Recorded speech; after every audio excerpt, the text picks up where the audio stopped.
વડોદરાથી સમાચાર પ્રાપ્ત થઈ રહ્યા છે।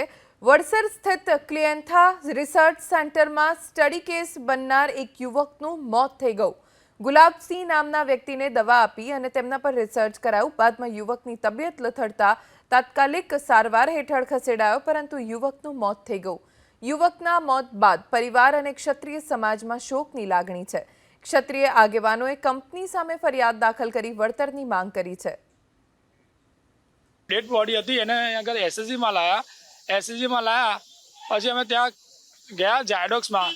ત્યાં આગળ અમને એવું જાણવા મળે છે જ્યાં બોડી નીકાળ્યા પછી કે આ તો તમે ડેડ બોડી જ લઈને આવ્યા હતા। તો ડેડ બોડી લઈને આવ્યા તો તમે 30 મિનિટ સુધી સારવાર શું કરી એની? તમે 30 મિનિટ સુધી સારવાર કરી। પહેલાં તો તમે એવું કીધું કે આના હૃદયના ધબકારા ચાલુ છે, બંધ થઈ જાય છે, ચાલુ છે, બંધ થઈ જાય।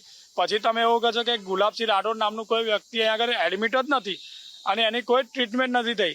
તો પહેલાં તમે એને 5 વાગ્યાથી 11:30 વાગ્યા સુધી શું કર્યું? ખાલી સુડાવવા માટે લાયેલા કે તમે ડેડ બોડીની ટ્રીટમેન્ટ કરો છો?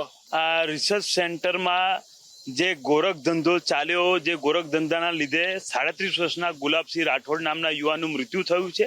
એ મૃત્યુ નહીં પરંતુ એનું વધ કરવામાં આવ્યું છે।